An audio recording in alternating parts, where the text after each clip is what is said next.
evening. I'm Michelle Greenstein, filling in for Rick Sanchez. Let's get started. We are witnessing the emergence of 5G, the fifth generation of wireless technology. 5G is currently being rolled out in cities across the country. In fact, here's a map of all the cities with either 5G coverage currently or plans for 5G coverage later on, either from AT&T, Sprint, T-Mobile, or Verizon. 5G is the groundwork for the wireless industry, what they're calling the Internet of Things.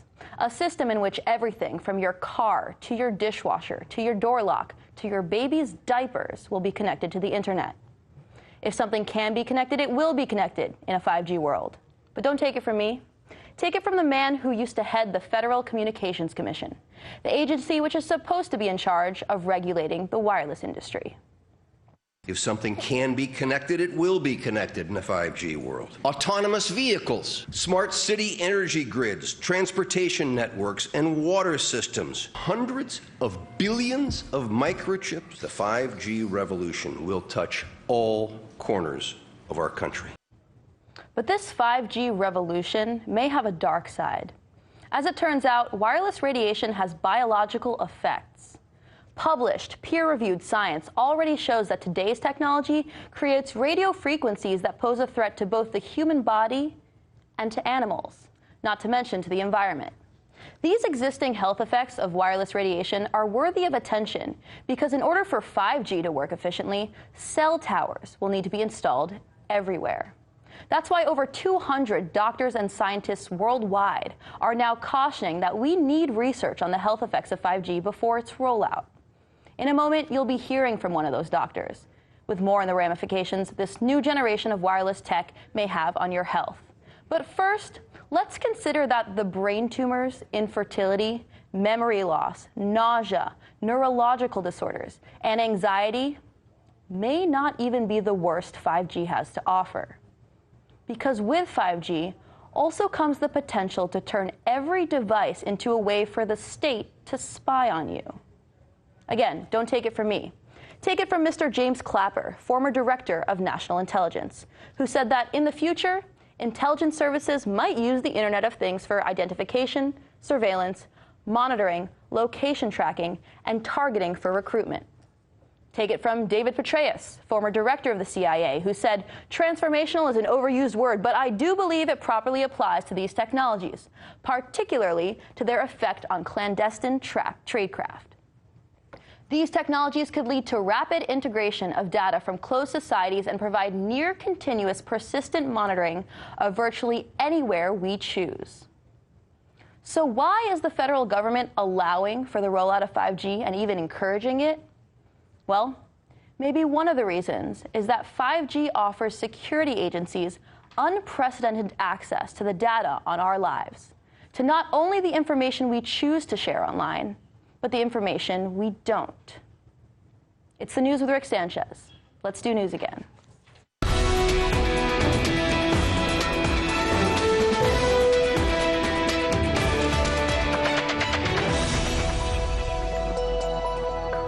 Here are the questions we think you'll be asking tomorrow.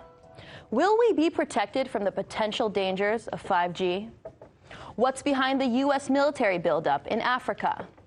And how many black holes are in our galaxy? Let's get started. Not only is the government failing to take into consideration the health effects of 5G before rolling it out, it's actually passing laws to fast-track this rollout. These laws make it the right of way in front of homes. It makes them available sites for 5G transmitters without the consent of property owners. Here to explain why this may be so dangerous is Dr. Martin Pall, Professor Emeritus of Biochemistry and Basic Medical Sciences at Washington State University and the author of 5G, Great Risk for EU, the US, and International Health. Compelling evidence for 8 distinct types of great harm caused by electromagnetic field exposures and the mechanism that causes them.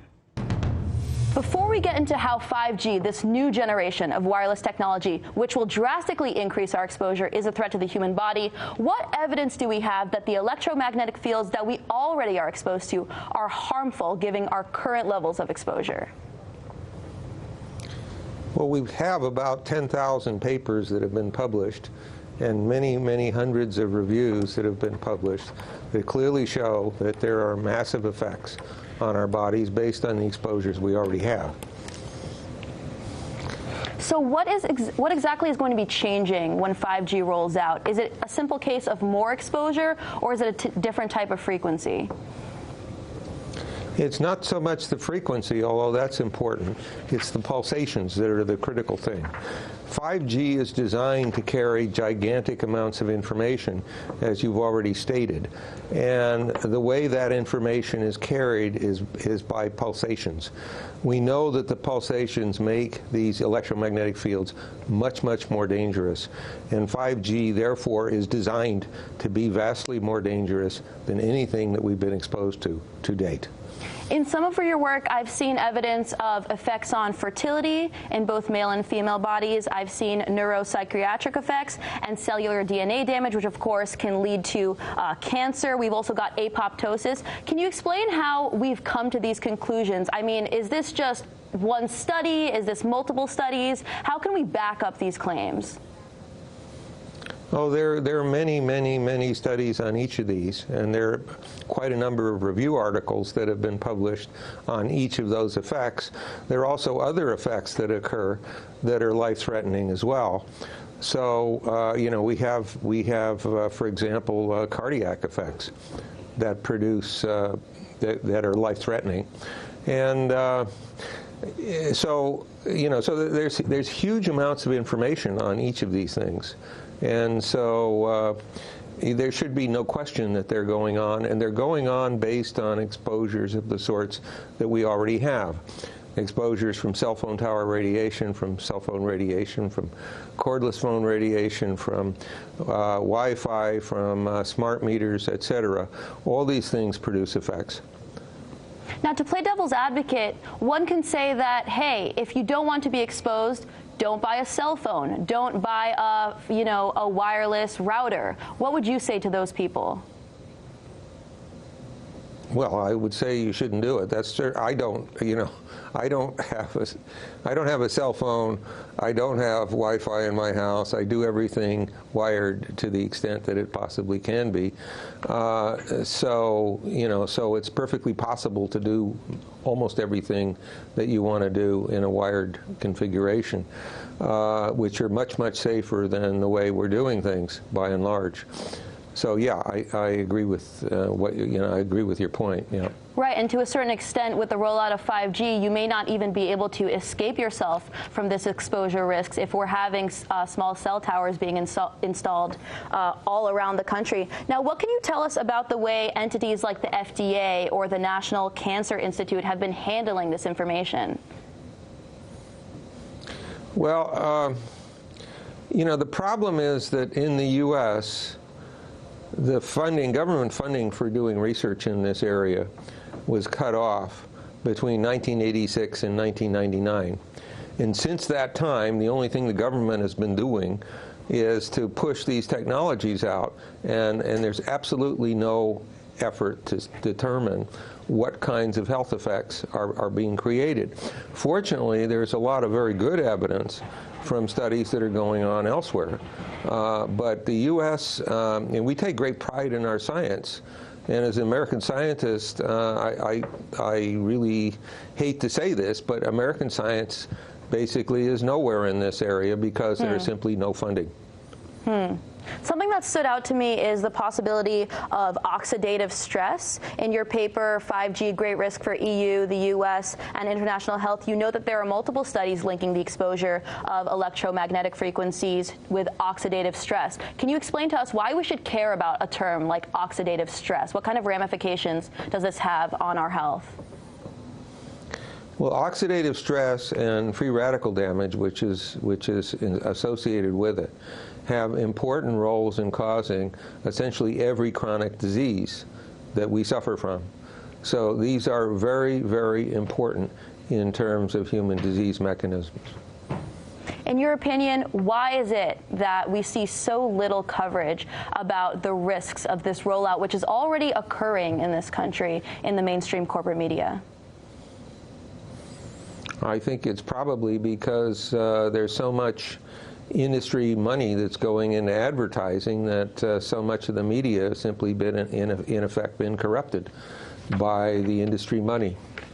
And it's really tragic because, as I say, there are literally thousands of studies that show that there are major impacts on human health.